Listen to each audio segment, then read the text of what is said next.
భయ్యా రీసెంట్ గా devil cinema చూసా. సినిమా గురించి పక్కన పెడితే అసలు ఈ సుభాష్ చంద్రబోస్ వెనకున్న స్టోరీ ఏంటి, వీటి మీద ఇన్ని థ్రిల్లర్ సినిమాస్ రావడానికి కారణం ఏంటి అని రీసెర్చ్ చేశా. సో భయ్యా నమస్తే, welcome back to the channel. రండి సుభాష్ చంద్రబోస్ వెనకున్న స్టోరీ ఏంటో తెలుసుకుందాం. తీస్తే నా జీవితం ఒక డైలీ సీరియల్ ఉంటుంది. షాక్, జలక్, ట్విస్ట్లు, దెబ్బ మీద దెబ్బ, ప్రతి సీను క్లైమాక్స్ లా ఉంటుంది. Chapter 1 introduction. Let's go back to 1939. All India Forward Bloc అనే వింగ్ ని కాంగ్రెస్ లో సుభాష్ చంద్రబోస్ కనిపెట్టారు. He believed in socialism. Non violence తో ఫ్రీడమ్ తేవడం కష్టమని అనుకున్నాడు. కానీ ఈ ఐడియాలజీ గాంధీజీకి నచ్చేది కాదు. బికాస్ గాంధీజీ నాన్ వైలెన్స్ ని నమ్మేవారు. అందుకే 1940లో సుభాష్ చంద్రబోస్ కాంగ్రెస్ నుంచి బయటికి వచ్చేశారు. జూలై 1940 బోస్ కలకత్తాలో ఒక మార్చ్ చేస్తుండగా ఆ మార్చ్ లో బోస్ ని అరెస్ట్ చేశారు. ఇంకా మన బోస్ జైల్లో ఉండి హంగర్ స్ట్రైక్ స్టార్ట్ చేశాడు. Release me or I shall refuse to live. ఆయన తినకపోవడం వల్ల డే బై డే ఆయన హెల్త్ డిగ్రేడ్ అయింది. ఇంకా గవర్నమెంట్ కి భయం వేసి జైలు నుంచి రిలీజ్ చేసి హౌస్ అరెస్ట్ లో పెట్టారు. ఎందుకంటే బోస్ ఎక్కడ జైల్లో చనిపోతే గవర్నమెంట్ కి బ్లేమ్ వస్తుందని. ఇంటికి వెళ్ళాక హెల్త్ బాగుపడితే మళ్ళీ జైల్లో వేద్దామని ప్లాన్ చేశారు. Chapter 2 great escape. Bose world war 2ని అడ్వాంటేజ్ గా తీసుకొని జర్మనీ వాళ్ళ హెల్ప్ తో బ్రిటిష్ తో ఫైట్ చేద్దాం అనుకున్నాడు. సో జైలు నుంచి ఇంటికి రాగానే జర్మనీ వెళ్దామని ప్లాన్ చేశాడు. కానీ జర్మనీ వెళ్ళడం ఎలా? అందుకే బోస్ పంజాబ్ లో ఉన్న కమ్యూనిస్ట్ ఆర్గనైజేషన్ హెల్ప్ తీసుకొని సీక్రెట్ గా ఆఫ్ఘనిస్తాన్ లో ఉన్న కాబూల్ నుంచి సోవియట్ యూనియన్ ద్వారా జర్మనీకి వెళ్లేలా ప్లాన్ చేశాడు. సో ఐడెంటిటీ చేంజ్ చేయడానికి ముస్లిం లాగా గడ్డం పెంచారు. జాన్ 16, 1941 నైట్ 1:30కి వాళ్ళ మేనల్లుడు శిశిర్ కుమార్ బోస్ తో కలకత్తా నుంచి ఇన్సూరెన్స్ ఏజెంట్ మొహమ్మద్ జియావుద్దీన్ గా ఐడెంటిటీ మార్చుకొని స్టార్ట్ అయ్యారు. నైట్ అంతా డ్రైవ్ చేసి మార్నింగ్ 8:30కి జార్ఖండ్ లో ఉన్న ధన్బాద్ చేరారు. అక్కడ ఒక నైట్ శిశిర్ కుమార్ తమ్ముడు అశోక్ నాథ్ బోస్ ఇంట్లో స్టే చేసి నెక్స్ట్ డే మార్నింగ్ ధన్బాద్ లో ఉన్న గోమో స్టేషన్ కి వెళ్లి కాల్కా మెయిల్ ట్రైన్ లో ఢిల్లీకి చేరారు. ఫన్ ఫ్యాక్ట్ ఏంటంటే ఆ ట్రైన్ ఇప్పుడు నేతాజీ ఎక్స్ప్రెస్ గా పేరు మార్చారు. మళ్ళీ ఢిల్లీ నుంచి బోస్ పేషావర్కి ఫ్రంటియర్ మెయిల్ ట్రైన్ లో ముందుకి ప్రయాణం కొనసాగించాడు. అక్కడ ఫార్వర్డ్ బ్లాక్ ప్రొవిన్షియల్ లీడర్ అయిన మియాన్ అక్బర్ షా బోస్ ని రిసీవ్ చేసుకున్నాడు. మళ్ళీ బోస్ తన ఐడెంటిటీని ఇన్సూరెన్స్ ఏజెంట్ మొహమ్మద్ జియావుద్దీన్ నుంచి పఠాన్ గా మార్చుకున్నాడు.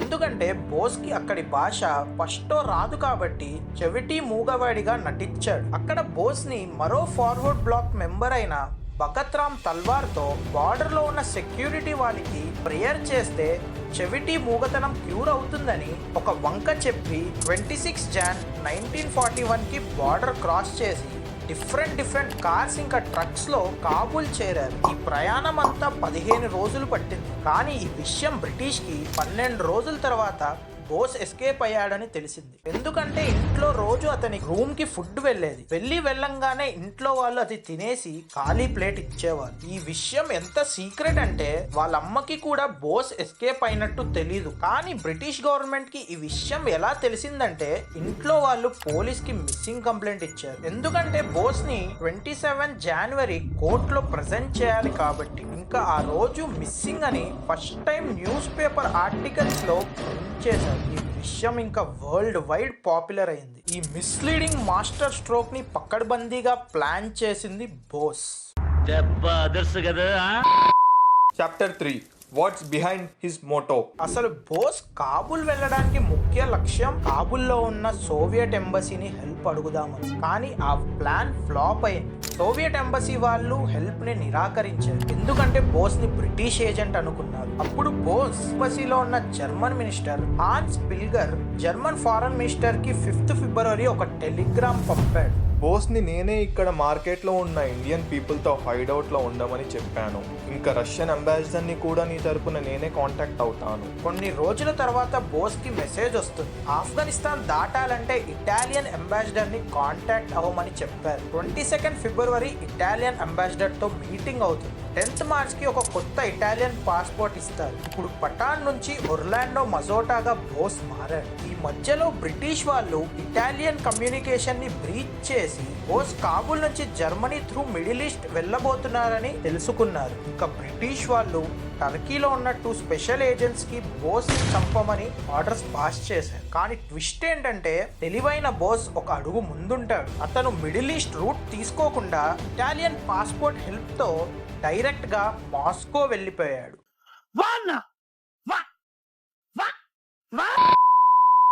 Chapter 4 why did he go to Moscow. 2 April train లో జర్మనీ క్యాపిటల్ అయిన బర్లిన్ కి చేరాడు. బోస్ జర్మన్ యాక్సిస్ పవర్ ని యూజ్ చేసుకొని ఇండియాకి ఫ్రీడమ్ తెప్పిద్దాం అనుకున్నాడు. బట్ జర్మనీ ఫేమస్ అయిన హిట్లర్ ఇండియా ఇండిపెండెన్స్ మీద అంత ఇంట్రెస్ట్ లేకపోయినా బ్రిటిష్ మీద ఉన్న రైవలరీ వల్ల బోస్ తో చేతులు కలిపాడు. ఎందుకంటే ఇద్దరికి బెనిఫిట్. ఇంకా సపోర్ట్ వచ్చేసరికి బోస్ బర్లిన్ లో ఒక ఫ్రీ ఇండియా సెంటర్ ని స్థాపిద్దాం అనుకున్నాడు. దాంతోపాటు హిట్లర్కి ఒక మెమొరాండం ఇచ్చాడు. అందులో మీ ఆర్మీతో ఇండియా మీద అటాక్ చేసి అక్కడున్న బ్రిటిష్ ఆర్మీని తరిమేమని చెప్పాడు. కానీ హిట్లర్ ఈ మెమొరాండం మీద అంత ఇంట్రెస్ట్ చూపించలేదు. But Adam head of Indian section of foreign office in Berlin, ఇతను తన ఫారెన్ ఆఫీస్ ని ఫ్రీ ఇండియా సెంటర్ గా మార్చాడు. 2 నవంబర్ 1941 ఈ ఇండియా సెంటర్ లో ఫస్ట్ మీటింగ్ లోనే 6 డిసిజన్స్ తీసుకున్నారు. నెంబర్ 1 ఈ మూమెంట్ పేరు ఆజాద్ హింద్. నెంబర్ 2 యూరోప్ ని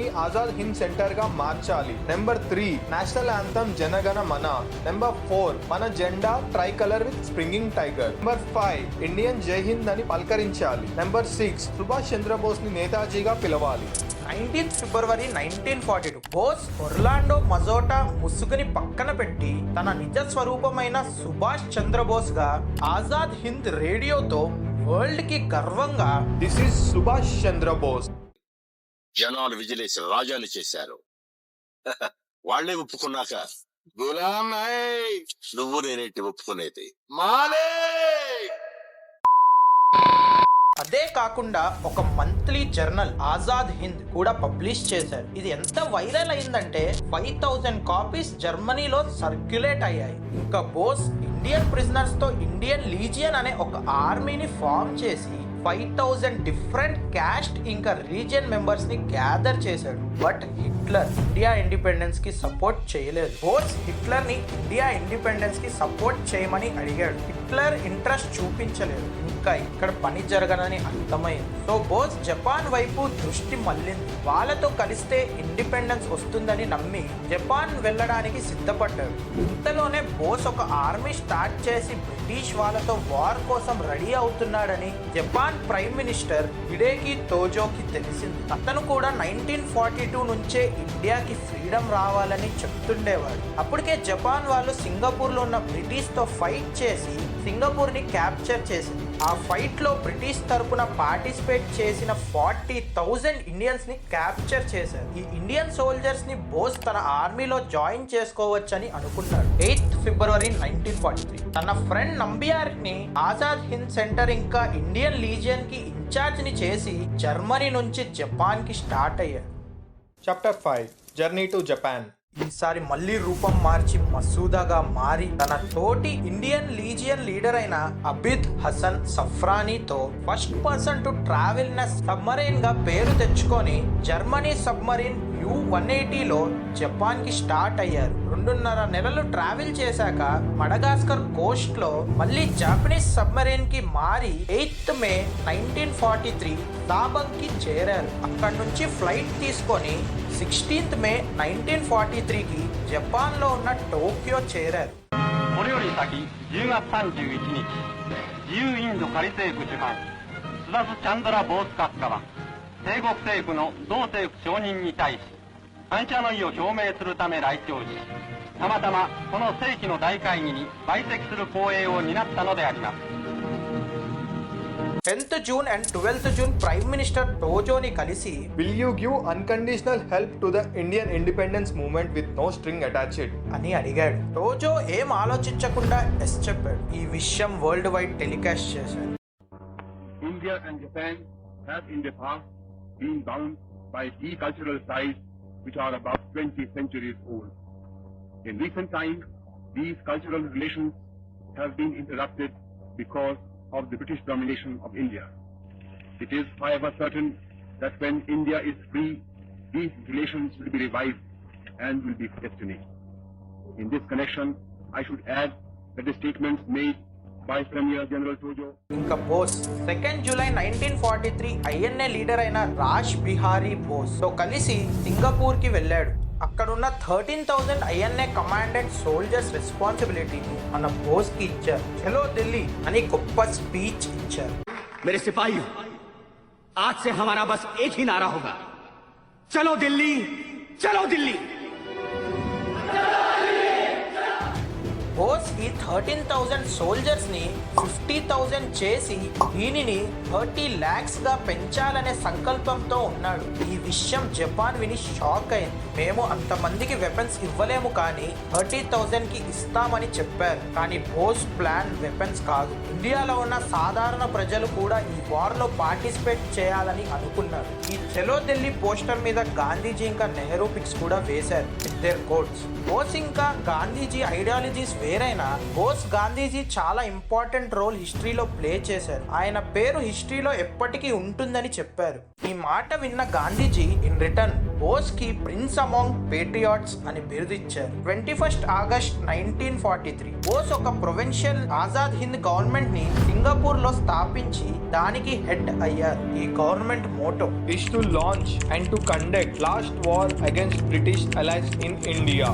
December 1943 Japan army Andaman and Nicobar islands నుంచి బ్రిటిష్ ని బయటికి పంపించడంలో సక్సెస్ఫుల్ అయ్యారు. అలా క్యాప్చర్ చేసిన Andaman and Nicobar islands control ని బోస్ కి ఇచ్చారు. ఇది ఫస్ట్ ఇండియన్ ప్లేస్ బ్రిటిష్ నుంచి ఫ్రీడమ్ పొందడానికి. 30th December 1943 first time Indian flag ని పోర్ట్ బ్లేర్ మీద హోస్ట్ చేశారు. 7th జనవరి 1944 సింగపూర్ లో ఉన్న provisional Azad Hind head quarters ని రంగూన్ బర్మాకి షిఫ్ట్ చేశాడు, which is close to India. Bose కి జపాన్ వాళ్ళు ఇండో జాపనీస్ లోన్ అగ్రిమెంట్ ప్రకారం 100 మిలియన్ యెన్ ని శాంక్షన్ చేశారు. బట్ బోస్ 10 మిలియన్ యెన్ మాత్రమే వాడుకొని మిగతా 90 మిలియన్ యెన్ ని రిటర్న్ చేశాడు. అసలు ఎందుకు అలా వెనక్కి ఇచ్చేశాడు? ఇండియాకి క్లోజ్ గా ఉన్న రంగూన్లోకి హెడ్ క్వార్టర్స్ ని ఎందుకు షిఫ్ట్ చేశాడు? అసలు సుభాష్ చంద్రబోస్ ఏమయ్యాడు? అతని డెప్త్ వెనకున్న మిస్టరీ ఏంటి?